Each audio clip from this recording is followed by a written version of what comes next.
자, 또 잘 지내셨습니까? 이제 또 오늘 건강한 교회 세움론 또 세 번째인데요. 우리 아홉 번째 교회의 개념과 활동에 대해서 같이 수업 가도록 하겠습니다. 우리 같이 기도하고 시작할까요? 하나님 아버지 참으로 감사드립니다. 저희들에게 하나님의 말씀과 하나님의 나라와 그리고 교회를 섬길 수 있는 그 귀한 특권을 허락하시고 특별히 이렇게 귀한 신학의 내용들을 같이 나눌 수 있게 해주셔서 진심으로 감사합니다. 우리가 이 배움을 통하여서 우리가 스스로 하나님 앞에 더욱더 성장할 수 있는 계기가 될 수 있도록 도와주시고, 하나님, 이것이 나에게서 그치는 것이 아니라 우리에게 맡겨진 사명과 우리 영혼들을 향하여서 우리가 베풀고 가르칠 수 있는 저희가 될 수 있도록 인도하여 주시옵소서. 저희를 통하여 하나님의 교회를 세워주옵소서. 저희를 통하여 하나님 나라가 이루어지는데 우리 모두가 다 쓰임받을 수 있도록 도와주시옵소서. 우리 강의 첫 시간입니다. 마치는 시간까지 주 성령님께서 함께 운행하여 주시고 각 사람에게 맞는 은혜를 부어주셔서 이 수업을 통하여서 깨닫는 바 또 하나님 앞에 결단하고 나갈 수 있도록 축복하여 주옵소서. 감사드립니다. 이 모든 말씀을 예수님 이름으로 기도합니다. 아멘.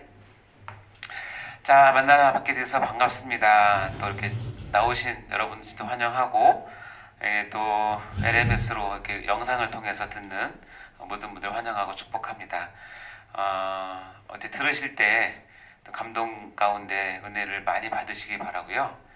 그냥 출석을 위해서 이렇게 대충 듣지 마시고 예, 어차피 여러분 출석 다 한 걸로 체크하고 또 최대한 여러분 좋은 성적 잘 드릴 테니까 형식적으로 하지 마시고 하나하나 내용을 좀 깊이 묵상하시면서 우리의 교훈으로 잘 받았으면 좋겠습니다. 자, 오늘 아홉 번째 수업인데요. 교회의 개념과 활동에 대해서 보도록 할 텐데, 우리가 지금 이제 쭉 나가고 있죠. 우리 저번 시간 거 한번 리뷰해보고 들어가도록 하겠습니다. 자, 1번 읽어볼까요? 시작. 교회에 대한 바른 이해, 전투적 교회와 승리적 교회, 지상교회와 천상교회, 유형교회와 무형교회, 로컬처치와 파라처치, 유기적 교회와 조직체적 교회는 우리의 신앙과 불가분의 관계이다. 예, 교회의 성질에 대해서 이렇게 여러 가지로 우리가 여러 각도로 봤죠. 교회를 한 관점으로 이렇게 보는 것은 때로는 위험하기도 합니다. 왜냐면 우리가 한 사람을 어떤 성격을 파악할 때 한 면만 이렇게 보면 외골수로 보면 오해하기 쉬운 것처럼 교회도 마찬가지인데, 교회가 이런 다양한 성격과 성질이 있다는 것을 이해하시고 그 교회를 우리가 또 섬김에 있어서 이런 내용들이 우리 가운데 좀 있어야 될 내용입니다. 그 중에서도 2번 읽어볼까요? 시작. 지상교회는 전투적 교회로서 사단과의 끊임없는 전투를 위해서는 반드시 하나님의 전신갑주를 입고 최첨단 무장을 해야 한다. 특별히 교회가 지상에서는 전투적 교회로 부름을 받았다는 사실을 꼭 기억하시고, 우리가 이 땅에서 부름받을 때까지는 이 전투적인 자세에 잃지 않으시기 바라고요. 세 번째, 유기적 교회와 조직체적 교회인데 이 관계도 이해하는 게 중요하겠죠. 읽어보겠습니다. 시작. 유기체적 교회는 사랑과 생명으로 맺어지고 유지되는 교회의 본질이며, 이는 적절한 규율과 질서를 위한 조직체적 교회로 존재해야 하고, 이 두 사이에는 조화와 균형이 반드시 필요하다. 네, 이런 내용을 저번 시간에 배웠고요. 자, 우리가 지금 계속 하고 있는 부분은 교회론이라는 거 좀 잘 알고 계시죠? 이 교회론에서 우리가 앞에서 배웠던 그 서론부터 시작된 신론, 인간론, 기독론, 구원론에 있는 내용들을 우리가 바탕으로 해서 이것이 이제 꽃 피우고 열매 맺는 것이 교회이고요. 교회론이고, 그래서 교회론은 제가 그냥 강사로서 말씀드리는 것인데 이 7개 주제 중에서 가장 꽂히고 핵심입니다. 그래서 교회론은 여러분이 잘 알고 계셔야 되는 내용이죠. 실제적인 부분이기도 하고요. 그 중에서 오늘은 교회의 개념과 활동에 대해서 보도록 하겠습니다.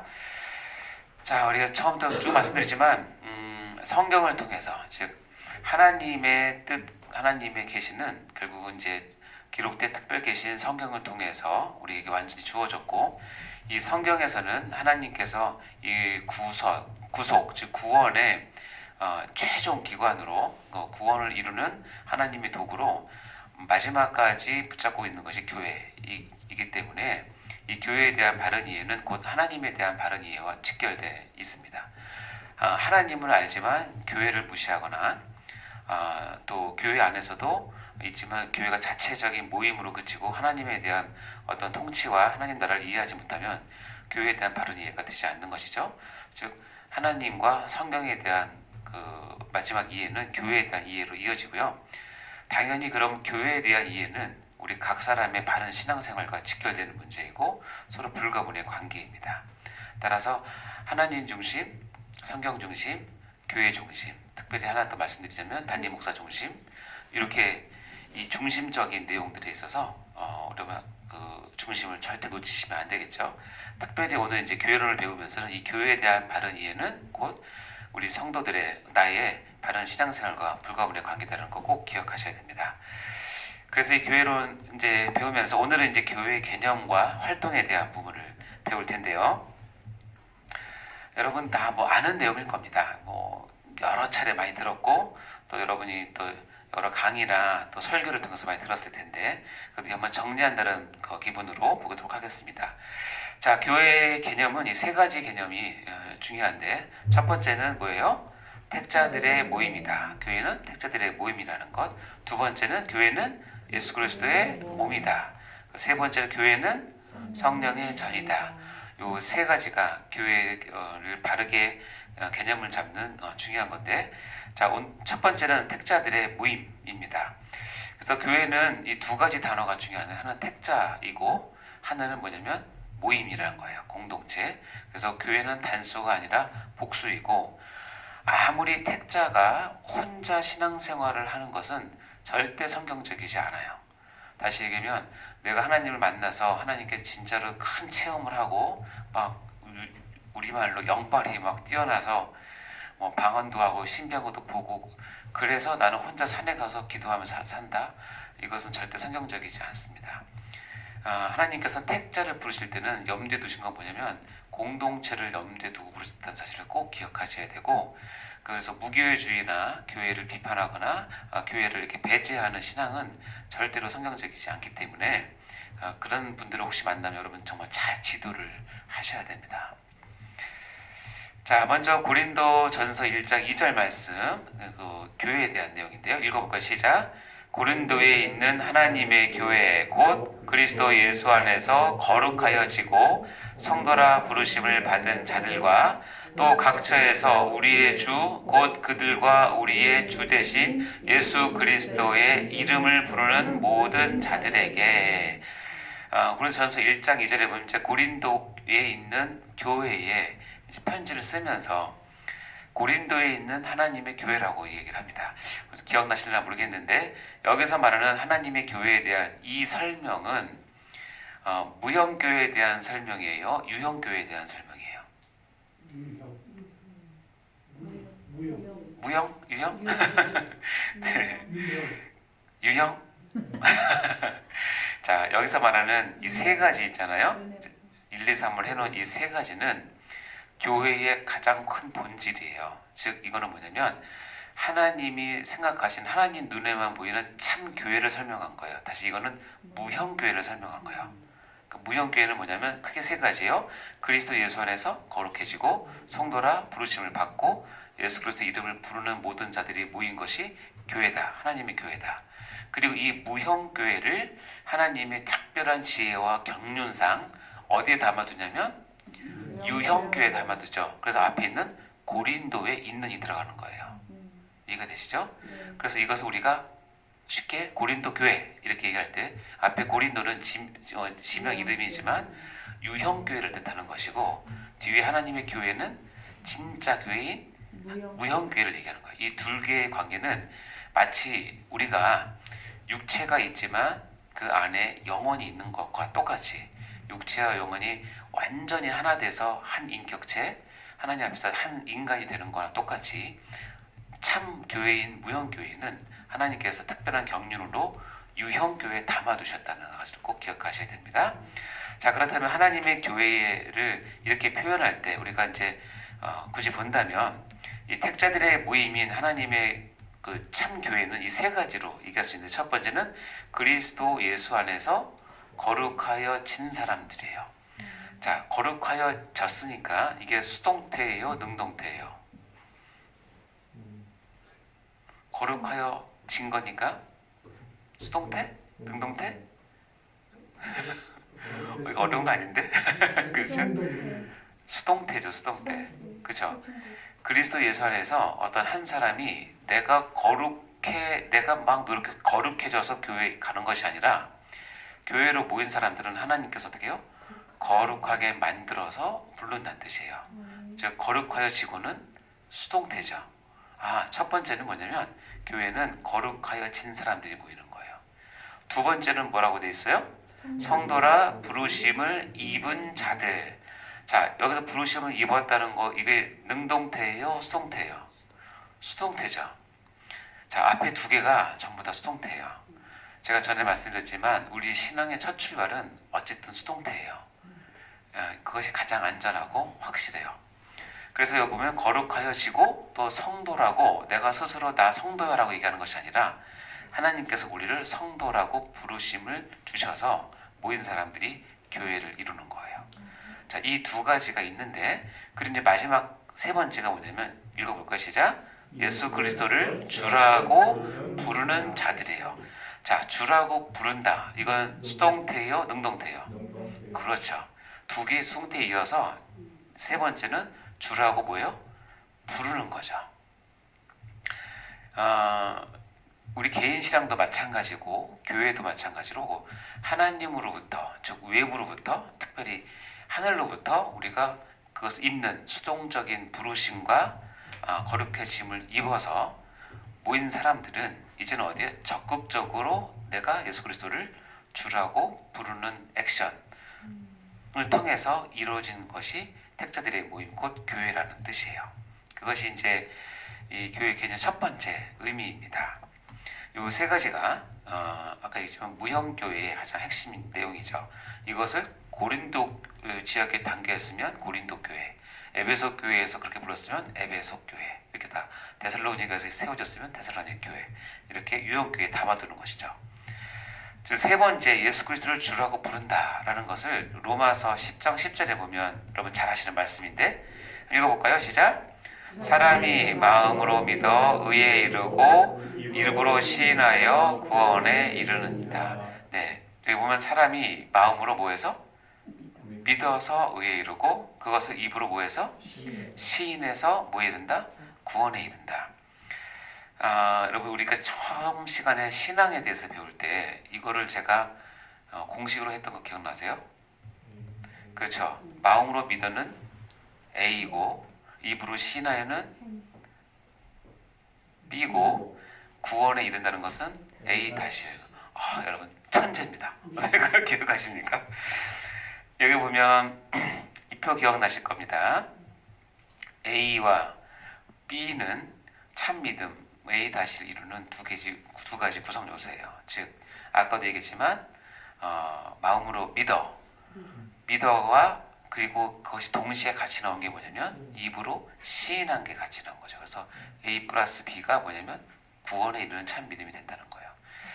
이거를 뭐 행함적으로 강조할 필요는 없지만, 그 당시 로마의 그 로마서 쓸 당시 초대교회 당시는 믿는다라고 하는 것이 자기의 삶을 통해서 특히 입으로 시인하면서 믿음이 드러나기 때문에 이렇게 써도 전혀 이상한 것이 없어요. 왜냐면 우리는 지금 내가 예수를 믿는다라고 입으로 시인한다고 해서 누가 간섭을 하거나 어떤 형벌을 주거나 하다못해 벌금을 물리거나 더 나아가서 우리의 목숨을 위태롭게 하는 경우가 거의 없죠. 이 대한민국 상황에서는 없습니다. 너무나 평안한 시대에 살고 있지만 2000년 전에 로마 초대교회 당시에는 내가 내 입으로 예수를 주라고 시인한다라고 하는 것은 자기 모든 것을 건다는 같은 뜻이에요. 다시 얘기하면 내가 믿는다라고 하는 것을 내가 시인함으로 내 이 믿음은 나의 모든 인격과 나의 모든 존재와 내가 그동안 쌓았던 모든 것을 다 담아서 믿는 거예요. 그것을 입으로 시인함으로써 표현하는 거죠. 뭐 지금 우리 이 땅에서는 그것이 없지만 우리 당장에 북한이나 또 중국의 지하교회만 가도 이 말이 정말 그렇게 돼요.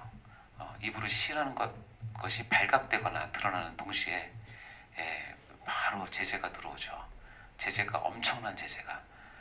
그럼에도 불구하고 그들은 믿음을 지키면서 하죠. 그러니까 참된 믿음은 내가 예수 그리스도를 믿는 그 믿음을 통해서 나의 전인격이 변해서 어떻게 해요? 나의 입으로 나오는 모든 시인이 나의 삶을 통해서 드러나게 되는 것을 얘기하는 거죠. 그래서 A 플러스 B는 A 다시는 동서고금을 막론하고 위치와 상황을 막론하고 진리이고, 평안한 시대에 사는 우리는 내가 A 플러스 B는 A 다시라고 하는 이 공식을 잘 따르는지 확인하셔야 돼요.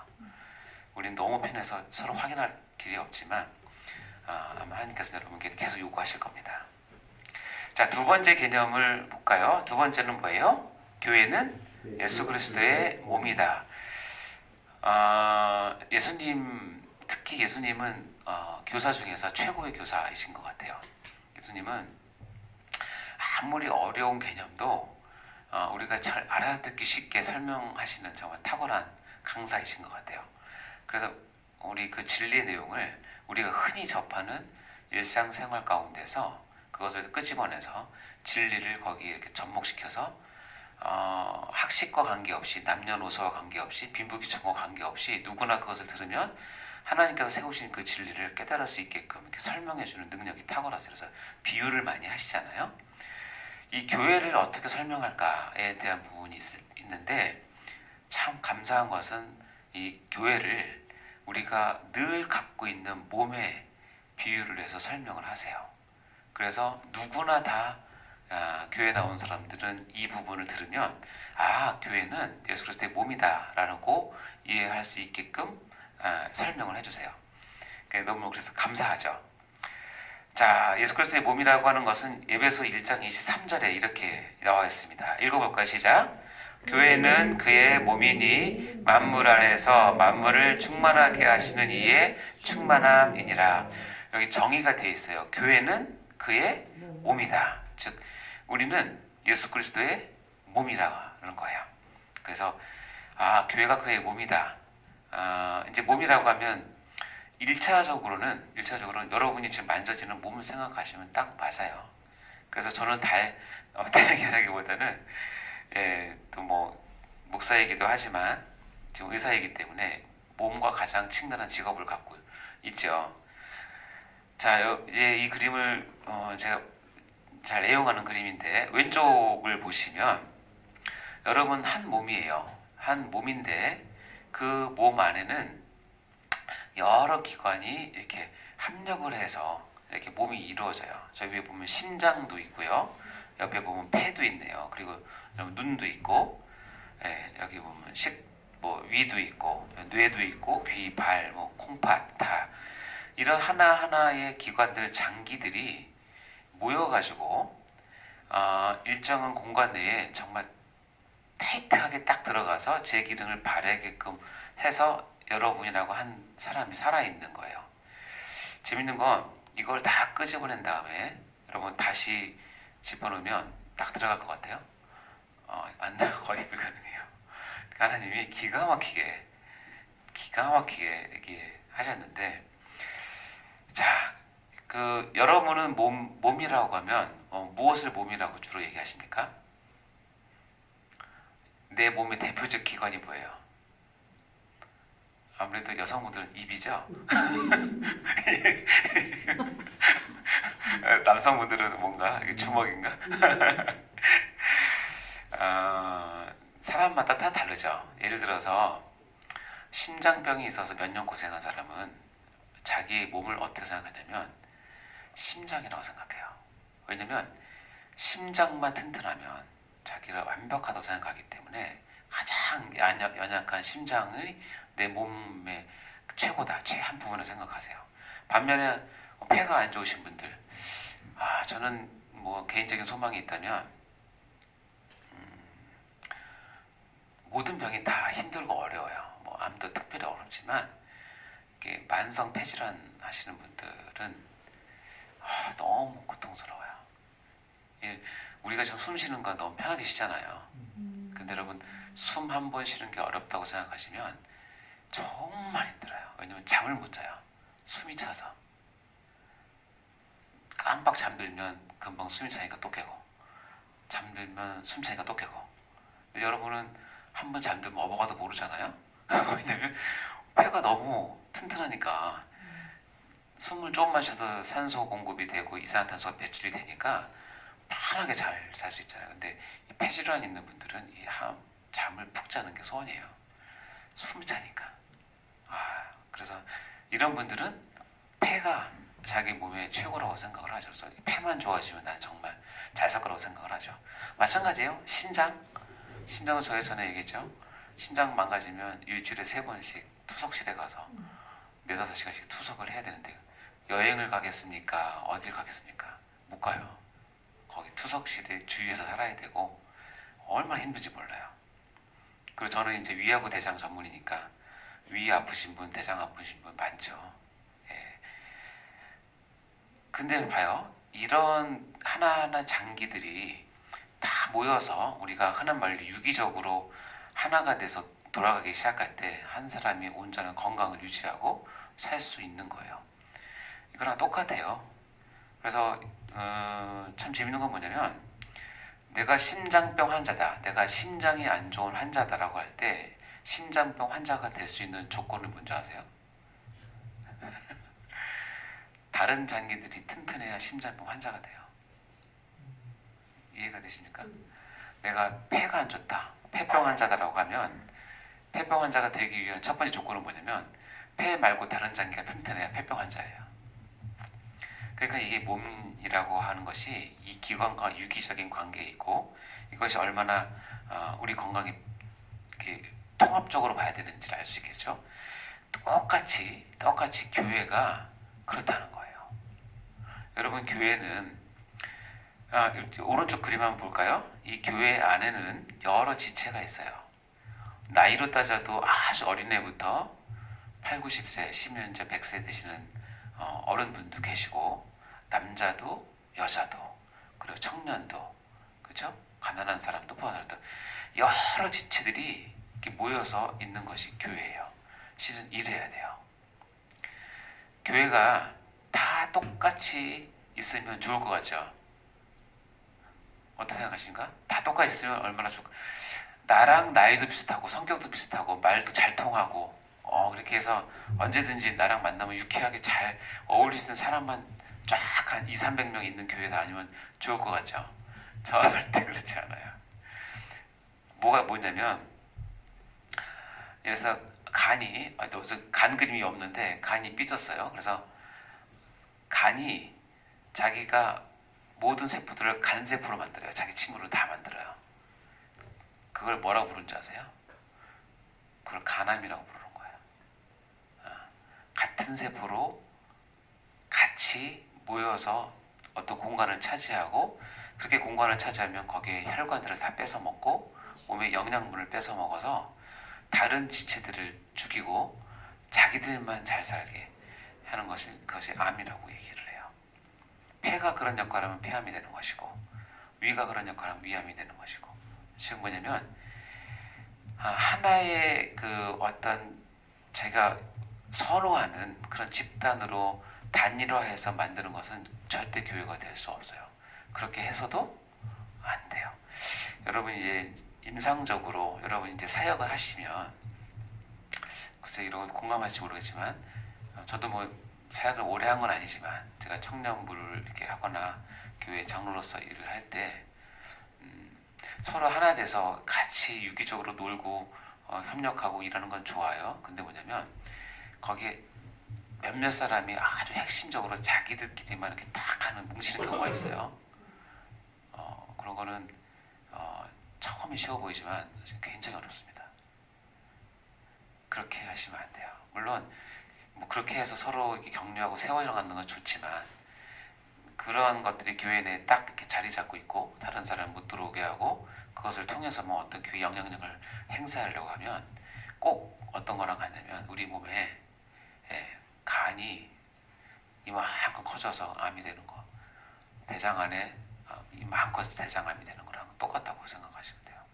거기서는 반드시 출혈이 생기고 거기서는 반드시 영양 실조가 오고 거기서는 반드시 전이가 돼서 다른 장기가 망쳐져요. 교회에도 그런 걸 많이 느껴요. 그러니까 그런 것들이 있을 때 여러분들은 사역자로서 특별 관리를 잘 해주셔야 됩니다. 그렇다고 우리가 잘라낼 수는 없잖아요. 전에 얘기했지만 나가라고 할 수는 없잖아요. 교회는 그럴 수 없으니까 사랑으로 녹여서 그 사람들이 그 에너지를 다른 사람과 다른 부서를 섬기는데 잘 활용할 수 있도록 해주셔야 돼요. 근데 그렇게 모일 때 교회에는 해가 될 수 있다는 거.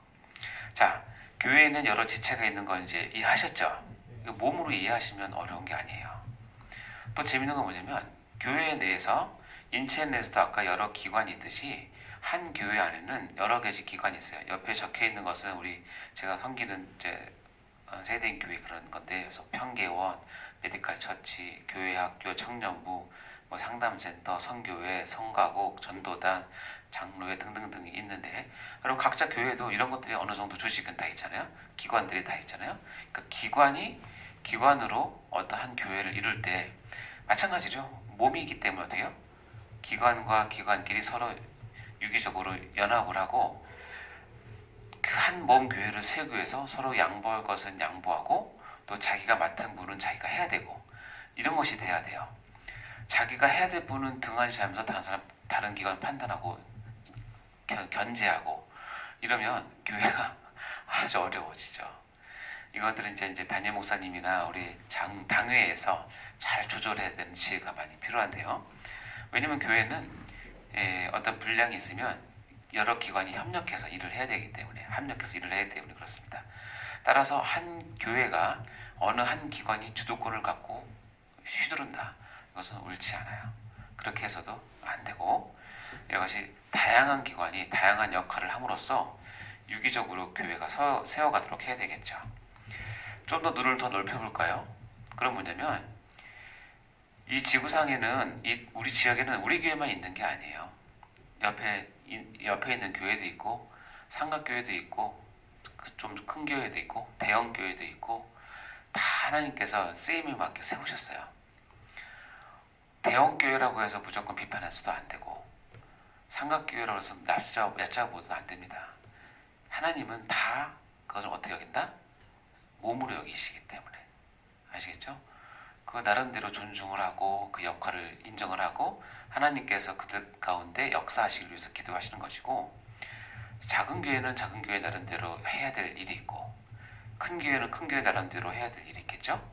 그리고 먼 지역에 있는 교회는 그런 데는 해야 될 일이 있고, 특별히 초대형 교회는 또 그 나름대로 한국 교회를 위해서 맡아야 될 부분이 있겠죠. 이런 부분들은 하나님께서 통합적으로 지휘를 하세요. 그러니까 이런 것에 열린 마음이 있어야 되고, 이런 것들을 가지고 이렇게 분쟁을 하거나 지역 다툼을 하거나 그렇게 사시면 절대 안 됩니다. 그건 뭐냐면 하나님 나라를 개념을 이해하지 못하는 데서 올 수 있는 거죠. 결국 교회는 하나님 나라를 이루기 위해서 각각의 위치에서 싸우는 전투적 교회이기도 하기 때문에 서로 협력을 하고 연합을 해야 되겠죠. 그래서 뭐 각자 교회를 사랑하고 각자 교회의 부흥과 발전을 위해서 최선을 다하는 것은 너무나 중요하지만, 그렇게 하는 것이 다른 교회에 어떤 해를 끼치거나 그렇게 한다면 그건 잘 조절을 해야 되는 지혜도 필요하고 그런 눈을 봐야 됩니다. 여러분은 여러분 교회에서 섬기는 성도가 정말 교회에 적응하기 힘들어서 다른 교회 간다라고 하면 어떠십니까?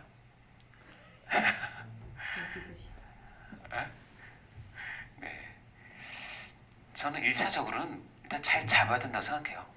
1차적으로는 정말 열심히 다 설득을 하고 당연히 잡아야죠.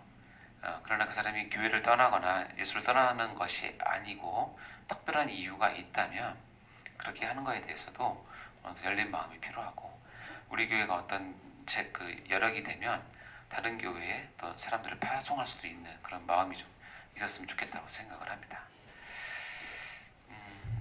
네. 하여튼 이렇게 하시고 잠시 후 두 번째 강의에서 시작하겠습니다. 수고하셨습니다. 쉬세요.